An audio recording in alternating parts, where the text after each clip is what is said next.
Tom's already on the way to the beach, live from New York City this morning. Good morning, good morning. We've got a lot to talk about. Equity futures positive, just about, up 0.7 to 1% on the S&P. The countdown to the open starts right now. Everything you need to get set for the start of U.S. trading. This is Bloomberg, The Open, with Jonathan Ferro.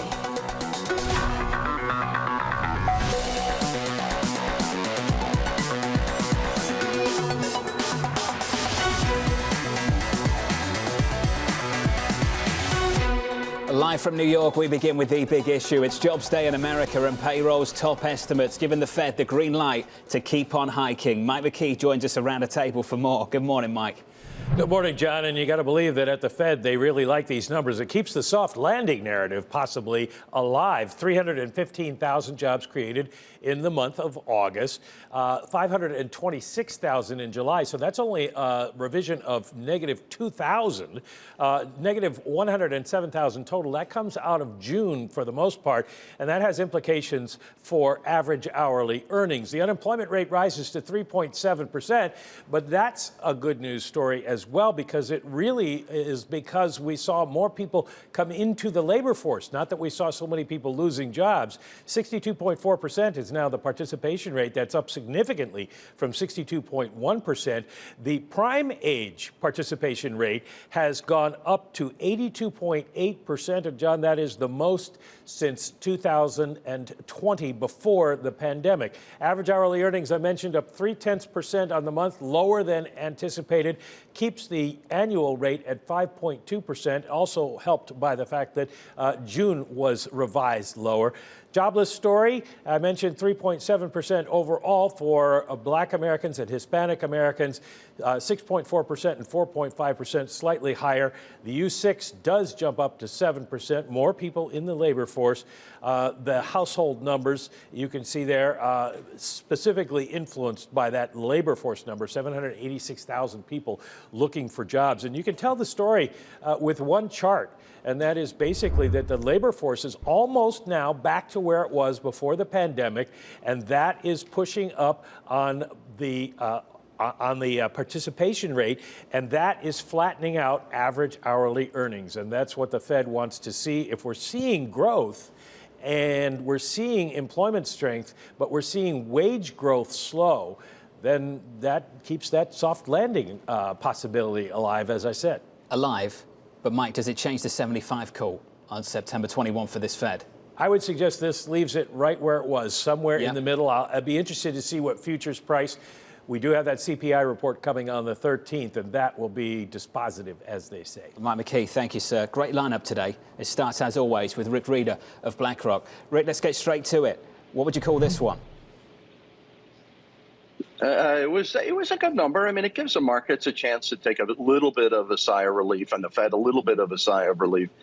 You know, we had a pretty potent week in the market of look at the aggregate index was down 150 basis points. The S&P was down 4%. Tech was down 6%. You know, this number, we're seeing pressure on real rates, concern the Fed has to move faster. I still think the Fed's going 75 basis points this meeting, but it gives you a little bit of, we saw the claims data was solid this week. The job openings were surprisingly higher.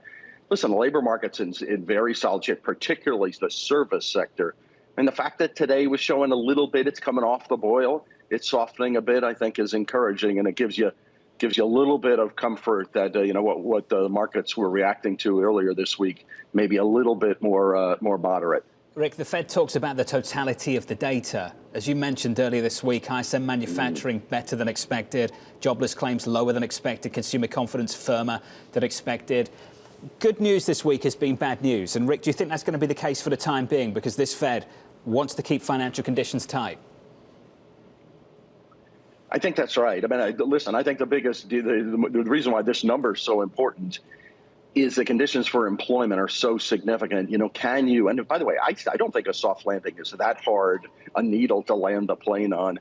And if these employment numbers moderate a bit, I think it's pretty good news. But listen, the economy, it's hard to argue.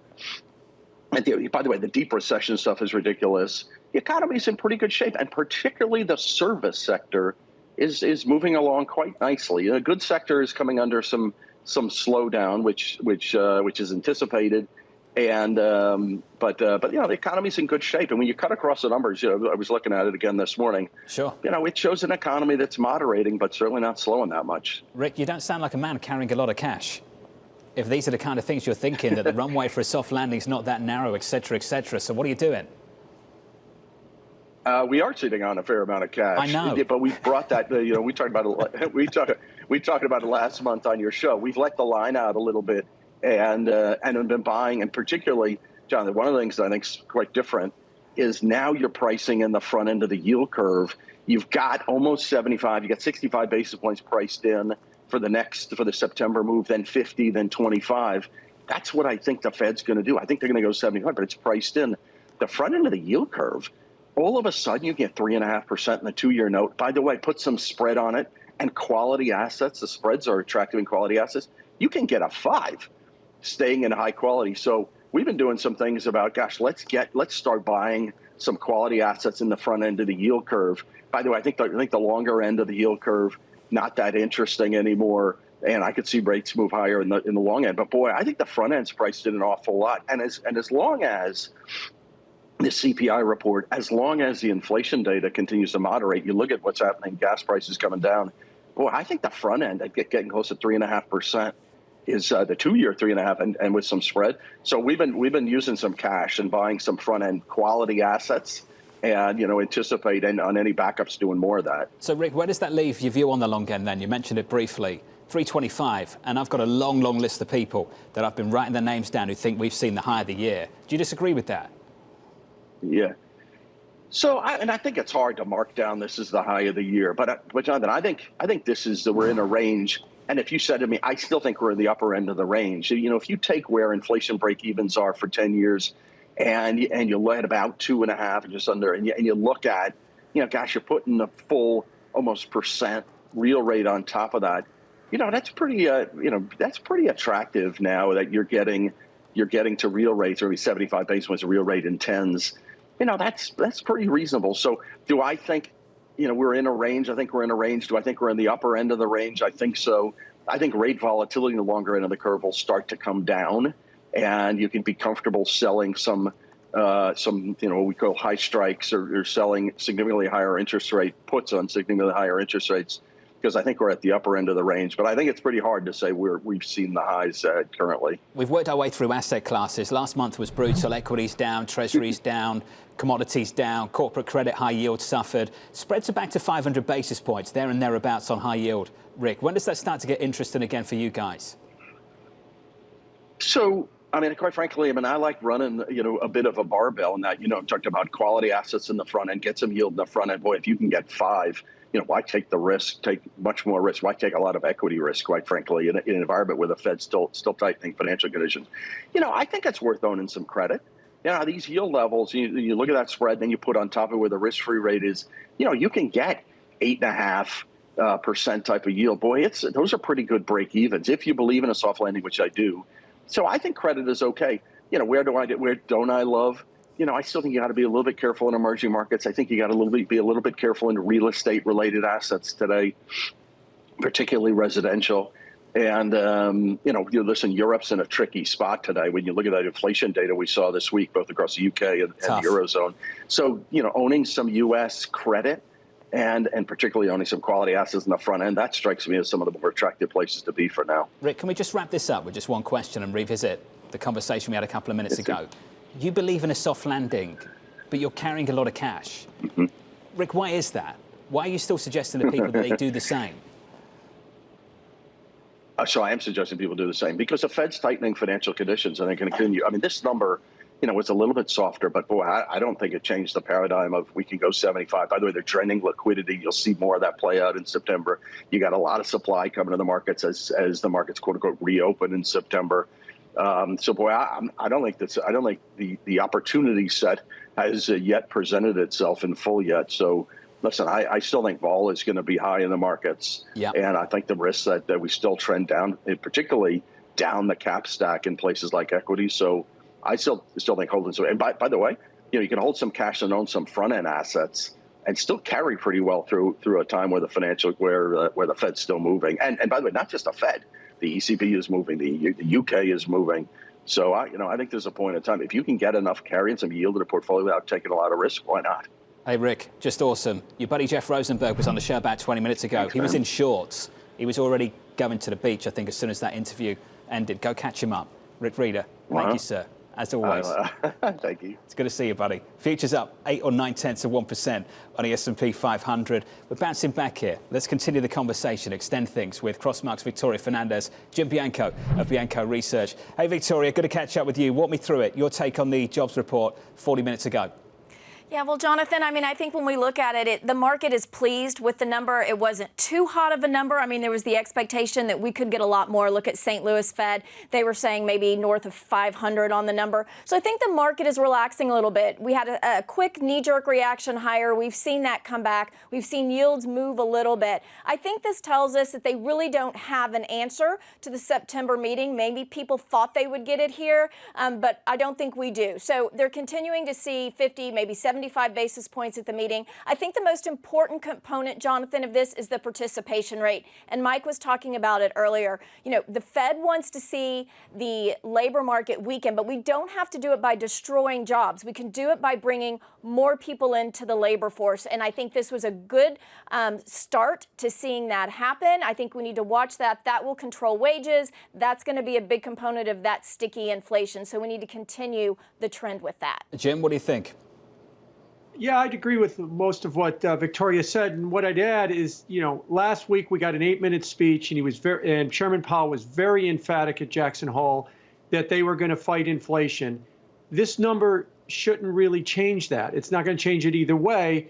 And that's why the market is now pricing still better than a 50% chance the Fed is going to move 75 basis points. So I think when you put it all in the mix and you stir it up, I think what you come out with is, unless the CPI data or the stock market has a giant move in the next 2 weeks, or either way, it more and more looks like we're going to get a 75 basis point hike on September 21st. And Jim, that's the struggle at the moment for a lot of people in this market, that even if you take the constructive view from this one data point and extend it out, Rick Reeder of BlackRock was on moments ago and he talked up a soft landing. He believes in a soft landing, but he still doesn't think we've seen the end of it in this market, Jim. So apply what you think about the economy to what you think about the market. How difficult is that to reconcile the two at the moment? It's very difficult. And I think the reason is because we all are focused on the economy and we want to know whether or not there's going to be a soft landing or not. But the Fed is focused on inflation. The economy could just sit there and it could do what it wants. Look, we had 2 negative GDP reports in the first half of this year. Didn't stop them from raising rates 200 basis points.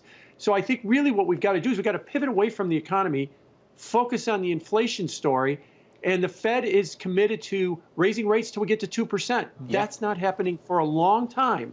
So I think when you do it when you look at it in those framework, it makes sense that they would hike 75 and they would stay very aggressive. And I think that's what the market's trying to sort out right now. And they want to keep financial conditions tight. So Victoria, with that in mind, even if you can take a constructive view on this jobs report we've had, and maybe even on the future, and there are some optimists out there, I struggle to find them, but they exist. If you see pops like this one, have we gone from buy the dips to sell the rips? Is that the play now?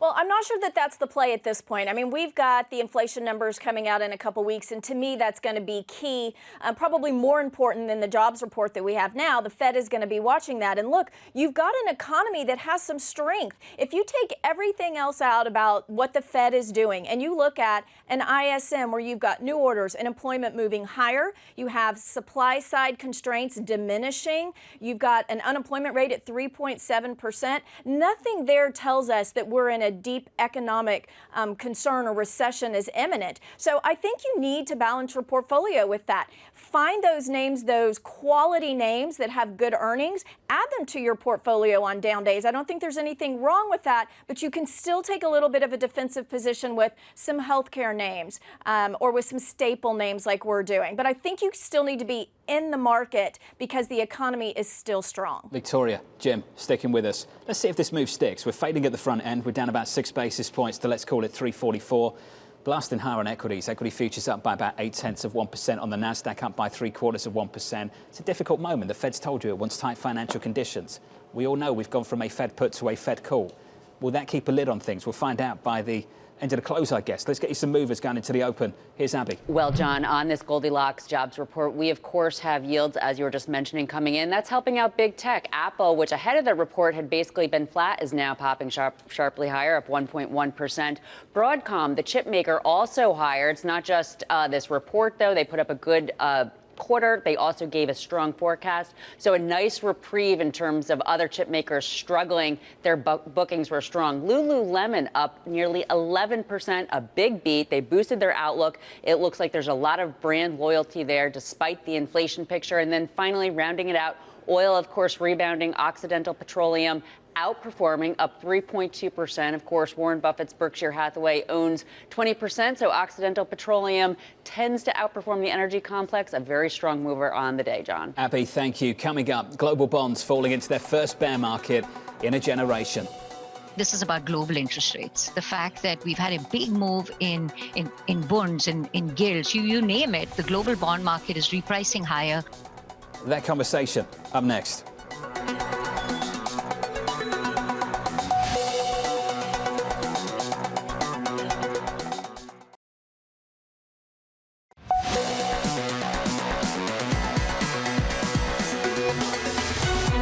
We've been worried that the market was too optimistic and that the reality was going to set in. That's exactly what we're seeing. We are seeing a meaningful sell-off in global bonds. This is about global interest rates. Fundamental repricing. Repricing higher, I think, to the global central bank community that's willing here to risk a recession just to fight inflation. Return from artificially low rates to a more normal bond market environment. I do think the longer duration bonds have further to fall. I still think that we have seen the yield peaks for the cycle. Momentum is probably going to continue to push yields higher. It's certainly going to be an interesting next 2 or 3 weeks in the run-up to the Fed.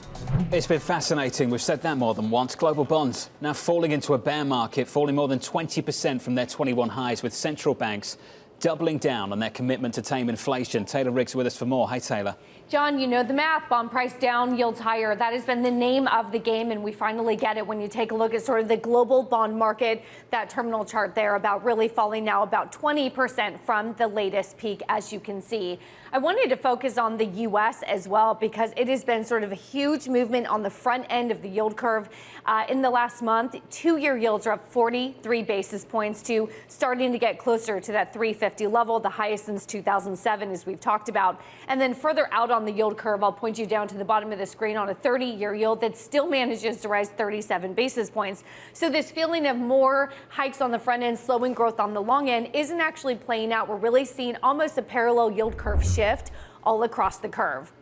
When you dive down underneath sort of the surface, you're getting sort of a regional composition here, if you will. North America, of course, as we've talked about, you're off about 12% or so. You get a lot of LatAm. Europe as well is sort of the big decliners. Eastern Europe, when we think about sort of the big yield moves higher and some of the big prices lower. Overall, that gets you to sort of those almost double-digit declines that we've seen. Taylor Riggs, thank you. Looking at the bond move right now, yields backing away. We're now down 7 or 8 basis points at the front end, 342 on a 2-year. Looking at the equity market, a lift again, up almost 1% on the S&P 500.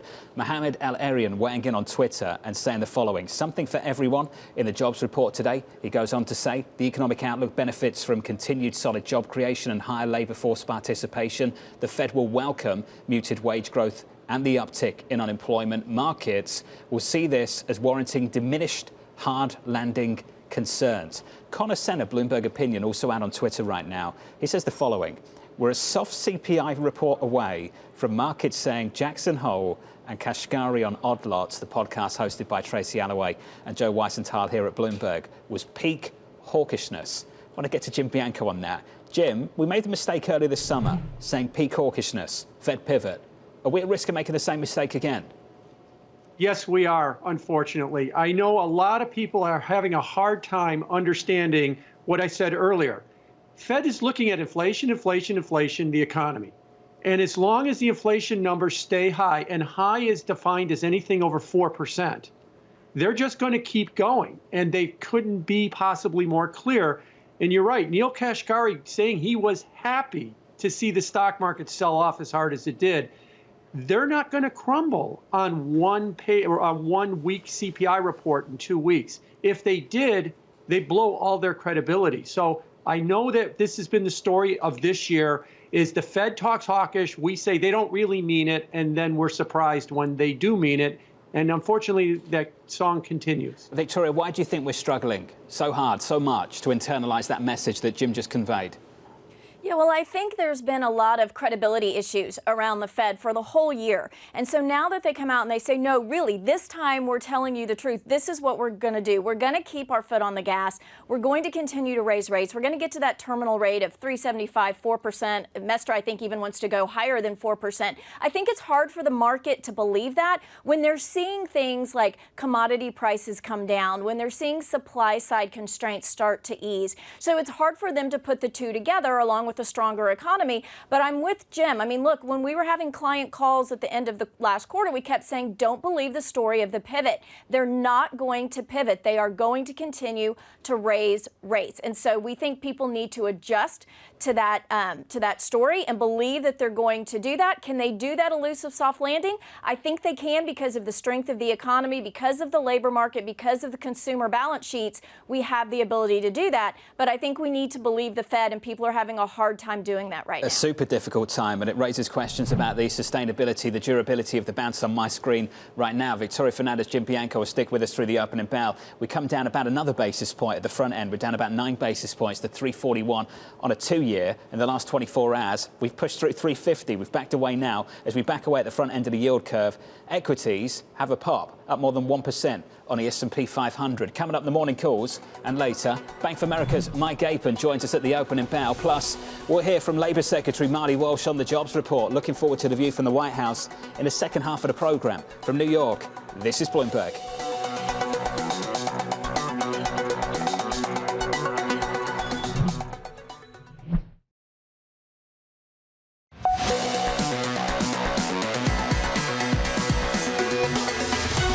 Yields down, equities up for now at least. We'll see if it sticks. Equities up by 0.9% on the S&P, on the Nasdaq. That's your price action. Here are your morning calls. First up, JP Morgan downgrading Dow Inc. to neutral, anticipating headwinds from rising rates and a slowing global economy. Your second call from Guggenheim, upgrading Salesforce to neutral, highlighting an attractive risk reward following the stock's 20% decline.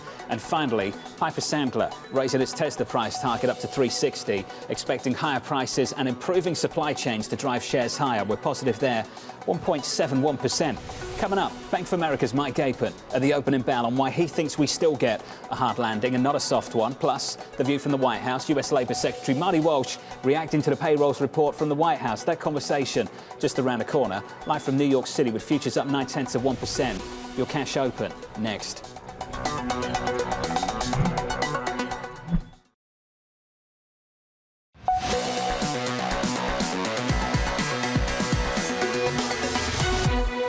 24 seconds away from the opening bell this morning. Good morning to you all. Equity futures pumping higher, up almost 1% on the S&P. On the Nasdaq 100, up about 0.9% off the back of a job markets report that has got a few people saying the word Goldilocks, although it's winded some people up out there, I know.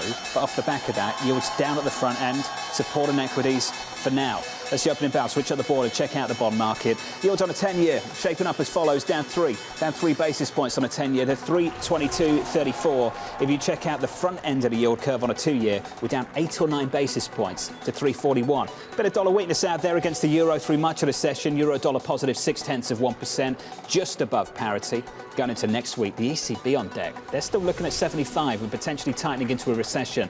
That gives you an idea of the kind of backdrop we're discussing right now and why so many people will just say that labour market report changes nothing. Bigger things are happening here worldwide and not just here in the United States. Yields down then, 8 basis points, equities up, crude positive. Let's get you some movers. Here's Abby. John, well, on that story of yields down on that sweet spot payrolls report, we do, of course, have big tech rallying because those shares look less expensive when yields come in. In addition, Microsoft is being helped out well off of its highs, up now right about 0.2%. That dollar in, though, as you were mentioning, of course, they pre-announced weeks ago on FX effect, but right now moderating those gains. Broadcom, on the other hand, up 4.2%, not only helped by yields in, but of course they put up a strong quarter, a solid outlook, booking strong, so a bit of a reprieve for the chip sector. Interestingly, even though yields are in, we do have the banks higher. JP Morgan up 0.9%. This has to do with the yield curve, of course, steepening, less inverted. So again, some strength for the banks. And then one of the top sectors on the day, as you know, John, energy, ExxonMobil participating up 2%.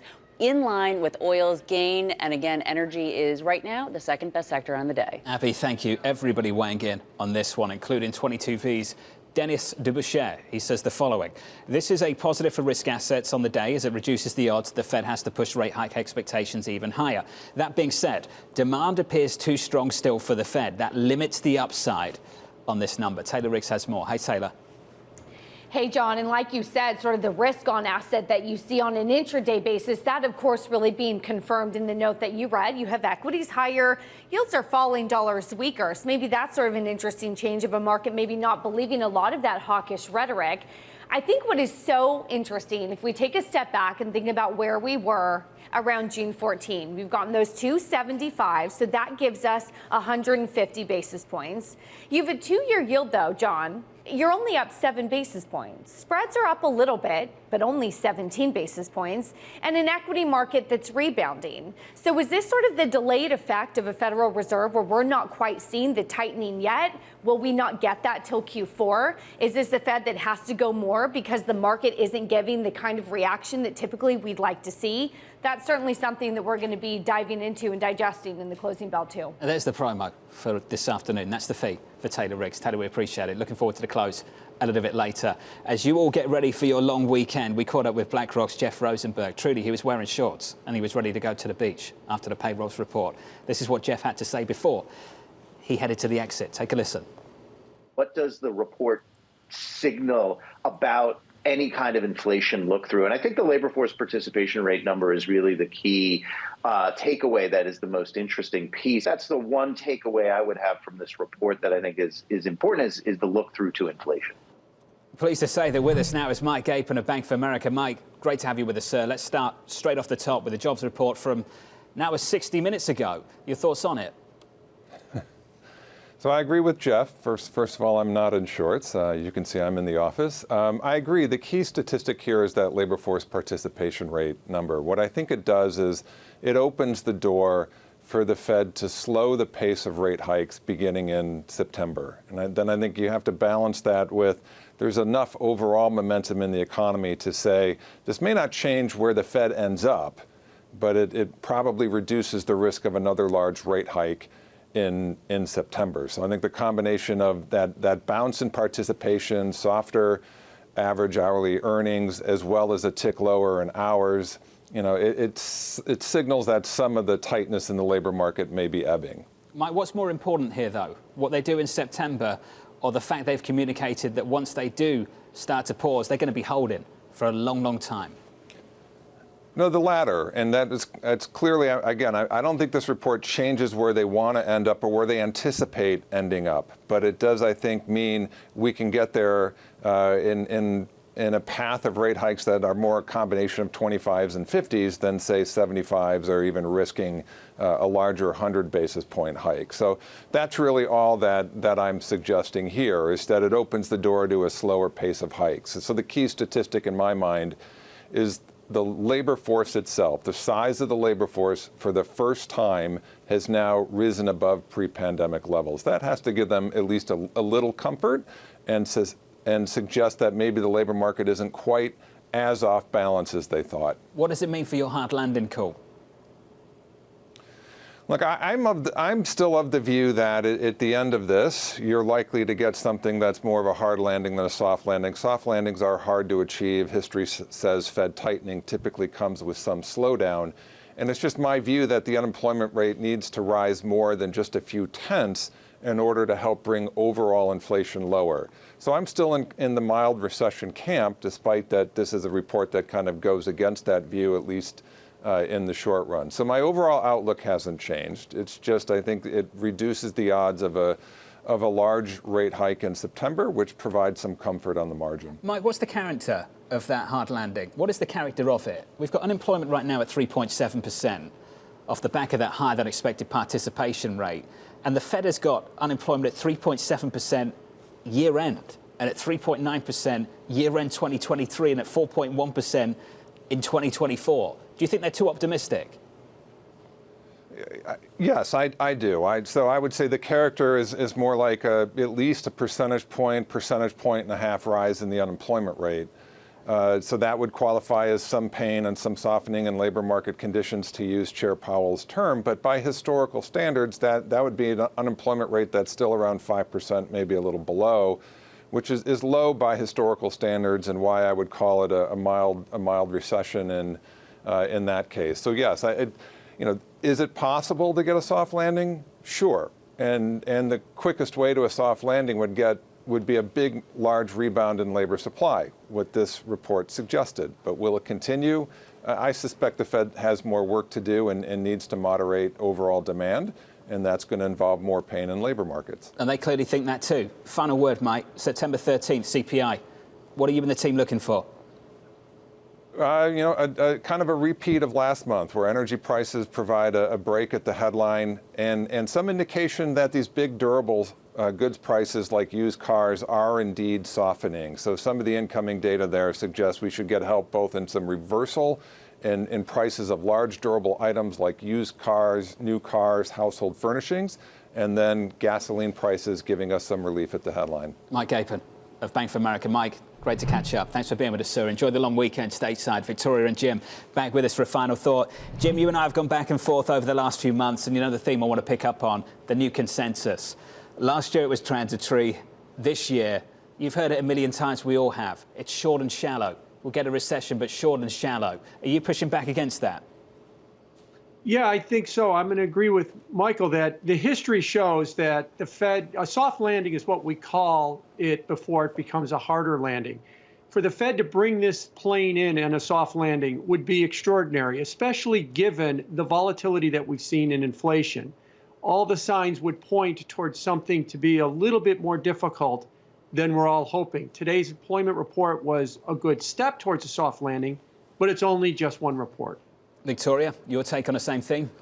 Yeah, I don't think we're going to see a recession this year. I think we get a soft landing. But when we look into next year, look, we are not in a bubble in this global economy. We've got less than a third of global PMIs in expansion territory. So I think at some point that is going to feed through along with higher rates and hit our economy. We're looking more towards the middle of next year for the pain to really hit. That's the tough point, and I'm pleased you've brought it up. It's got to be Europe, it's got to be China for that matter as well, Victoria. Saw another city shut down yesterday in Chengdu. It was Chengdu of about, 21 million residents, Victoria, in China. The difficulties out there in the global economy, when do you expect to see that show up in the earnings of some of these big multinationals? And I'll go a step further. Given the tightening of financial conditions here in the United States, we need to think about the tightening of global financial conditions. With the inflation backdrop in Europe, that's not at a peak. A lot of people think that's still in their future, not in their past. What does all that mean for how things look here in America? What's the spillover effect look like?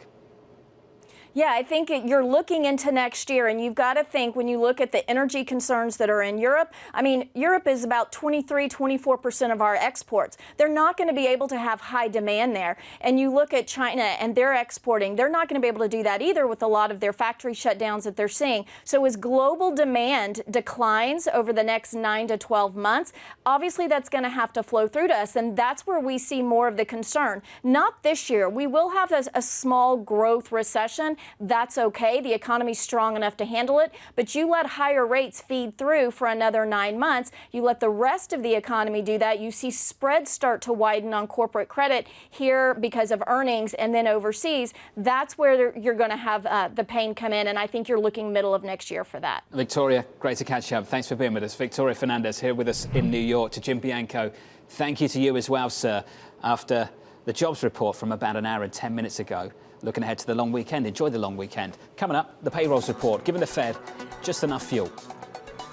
It was a good number. I mean, it gives the markets a chance to take a little bit of a sigh of relief. We'll get the reaction from the White House with the Labour Secretary Marty Walsh in just a moment after the President said more great news on Twitter just moments ago. From New York, this is Bloomberg.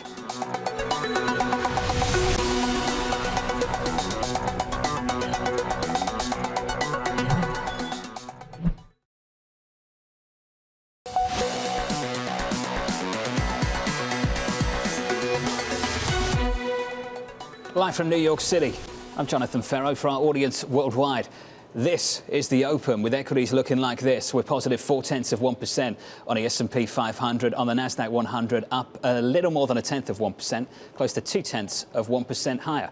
From New York City, for our audience worldwide on TV and radio, I'm Jonathan Ferro. We're joined now by US Labour Secretary Marty Walsh. Secretary Walsh, great to catch up with you, sir. Does this make your job a little bit easier going into the long weekend? It certainly does. Going to Labor Day weekend, having 315,000 jobs add to the economy and the labor participation force number going up as well. So that's a good way to enter the Labor Day weekend. Been planning to ask you this question since I went to Jackson Hole and caught up with Fed officials last week. I'd love your reaction to this. Do you think higher unemployment is a price worth paying to get inflation lower? Say that again. Sorry, say it one more time. Do you think higher unemployment is a price worth paying to get inflation lower? No, I don't think so, and I don't think that will be the case here. I think that, and again, I don't want to contradict what the folks from the Fed are saying, but when you look at the job openings in America right now, I think we're going to be consistently strong as we move forward here. I think we're going to continue to people be going back to work, having the unemployment, having the labor participation rate getting bigger. I think that's important. I think what's going to reduce the inflation is obviously the Inflation Reduction Act will help us on that. The gas prices continue to come down will help us on that. And then, you know, I think the biggest unknown is going to be what's happening with Russia and Ukraine. This is what Chairman Powell said last week. He said higher interest rates, slower growth and a softer labour market condition will bring down inflation. They will also bring some pain to households and businesses. He said this: a failure to restore price stability would mean far greater pain. You're saying you disagree with that, Secretary Walsh? No, you know, I think the chairman certainly has a lot more knowledge on this than I do. But my concern is what I don't want to see is people being laid off. I want to see continue seeing people go back to work, people being able to earn good wages. I think that, you know, overall, and again, we're in a very interesting time when it comes to our economy. Nothing that's been predicted or no indicators that we've talked about in the last 2 years is like any other time in the history of our country. So I think that, you know, as we think about inflation coming down, there's lots of reasons for why inflation went up, and it's not the same old pressures of the past. Well, this is what Senator Warren had to say to CNN over the weekend in response to some of this. She said, you know what's worse than high prices and a strong economy? It's high prices and millions of people out of work. I'm very worried that the Fed is going to tip the economy into recession. Do you worry about the same thing? No, I think the Fed's going to be very careful on what they're doing. I think they're taking a very consistent, unique approach to what's happening here. And I think that, you know, again, as we're already seeing some of the inflationary pressures not come down enough, but we're starting to see those numbers go down in the right direction. Clearly, we have a ways to go before we get to where we want to be in our economy when it comes to inflation and prices. But again, all of this was caused for different reasons. And I think that, you know, we just need to continue to work on supply chain. We need to continue to get goods and services into our country. And long term, we need to produce more here in the United States of America. Just for Americans looking down to D.C. at the moment, Secretary Walsh, I think they're hearing the chairman of the Fed say one thing, and they're hearing another thing from the White House. The chairman of the Fed is preparing the American people for pain that we have to go through to get inflation lower. And I know other people out there think we can get a soft landing, but I'm not hearing that same concern about the future from you, sir. Secretary Walsh, why are you a little bit more optimistic than, say, this Federal Reserve?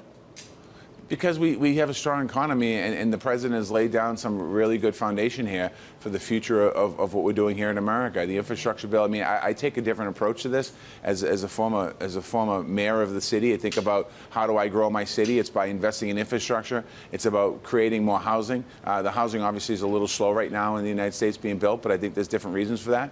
And companies are still looking for people. We have, you know, we had a meeting a couple weeks ago at the White House that people were looking at for 700,000 people working in cybersecurity. We have an ability to hire more nurses. We need more teachers. We have lots of jobs in our country that we need for the future of our country to stay open. So I think that when we think about bringing down inflationary pressures, I think it's going to look very different than it has in the past. I think a lot of people hope that you're right and some other people are wrong on that front. Secretary Walsh, thank you, sir. As always, we appreciate your time, especially ahead of a long weekend. Thank you very much. Going into the Labor Day weekend. Secretary Walsh there from the White House. Mike McKee back with us to break some of this down. Mike, obviously, anyone with the White House at the moment, the administration, has got to tread carefully here, but we're getting different messages, aren't we, from different branches of the government? Well, I think the Fed is trying to get people to accept the idea that things won't be perfect all the time, that we could see a recession or we could see a lot of people out of work. But so far, the numbers coming up good, both for the Fed and for the administration, because while we had unemployment tick up, it was because more people are coming in to the labor force, and that's kind of the way you want to see it develop. It was also broad-based. You look at manufacturing up 22,000. There's now 12,852,000 people on manufacturing payrolls. That's the most since 2008. Construction was up, even though housing has been struggling. So that was a bit of a surprise. Services are always good. The only people who are losing jobs at any significant number in this report were mortgage brokers, because the housing industry. So overall, good news. And it's overall good news that the participation rate rose, because it just shows that people are thinking they can get jobs. And with all those jobs open, as Secretary Walsh said in the JOLTS survey, this is exactly the kind of scenario that Jay Powell said was possible. Makes his job easier going into the long weekend seems to be the takeaway here, Mike. The takeaway for all the guests on the programme after that payrolls report just seems to be whatever they thought before the jobs print, they still think for the Federal Reserve for September. Is that your takeaway as well, Mike? Yeah, I don't think this is dispositive in any way, because we do have the CPI report coming up. This doesn't prevent you from going 75. This is a good report. It still shows strength in the labor market. But if we see a lot of inflation, then it locks in the 75. If inflation drops significantly, then we could see 50. My guess, they go 75 because they want to get up to that neutral rate and a little bit above as soon as possible, and then kind of sit there and see what happens. Mike, keep going back to this. Did you ever think we'd be looking ahead to a week with the ECB and a 75 basis point move from the European Central Bank? No, that is a real shock. But everything coming out of this pandemic has been just crazy. There's no models, there's no past history that matches up. So it's going to be very interesting to see what the ECB does. The ECB saying they're willing to tolerate a recession. The Federal Reserve is just steadfast on getting inflation down, even if it means higher unemployment. Mike McKee, thank you, sir, as always. I want to get you some sector price action as well off the back of this move in the equity market, which so far has been pretty decent, up about 0.6% on the S&P 500 the last time I looked, up about 0.7% right now. The Nasdaq up about 0.5%. Abby, what have you got? Well, John, you're right. It is a pretty decent move off the back of this payrolls report. And right now we have all 11 S&P 500 sectors rallying. So this really tells you that it's a broad-based rally as well, a broad-based move up in a difficult stretch, because, of course, on the week we are lower. Now, the top sector on the day, energy up 1.8%. This is oil rebounds. We also have the financials higher, which is really interesting given the fact that yields are lower, especially that short end. But because of that, you, of course, have the yield curve steepening, which means that they're less inverted. That could help out the banks, materials, tech. So strong participation here from all the different sectors trading higher. On the week, though, I just mentioned we're looking at a down week, a pretty big down week, too, down 1.7%, the third down week for the S&P 500 in a row, the longest losing streak before the bear market rally started. So relative to some of the bigger laggards, of course, chips, we were talking about that yesterday with NVIDIA and some of the other chip makers really struggling, with Broadcom, one exception today, but overall weakness there. The energy index on the week lower. The one sector that is higher, food, which is kind of interesting given that's a hot inflation area, but that's how the chips fall on the week, John. Abby, thank you. About 22 minutes into the session, that's the equity breakdown. At the front end of the yield curve, yields aggressively lower now by 10 basis points, through 350 in the last 24 hours. Right now, 340. We'll pick up the theme on the bond market on Bloomberg Real Yield at 1 p.m. Eastern Time. Here's the lineup for you. Robert Tipper-Pejim, SocGen, Sibaja Rajappa, MUFG's George Concalves joining us as well. We'll see you at 1 p.m. Eastern Time for that one. Coming up next on this programme, we'll get you the trading diary live from New York. This is Bloomberg.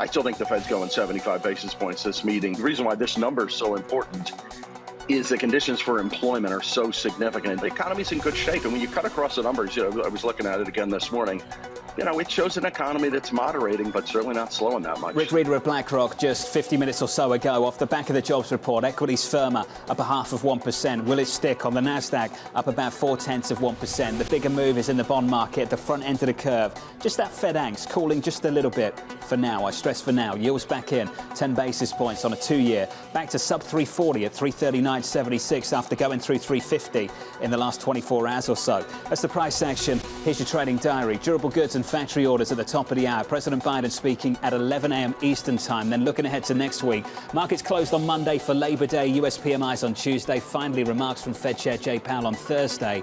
And an ECB rate decision. And a big ECB rate decision at that. From New York City, that does it for me. If I don't see you at 1 p.m. for Real Yield, enjoy the long weekend stateside. This was the countdown to the open. This is Bloomberg.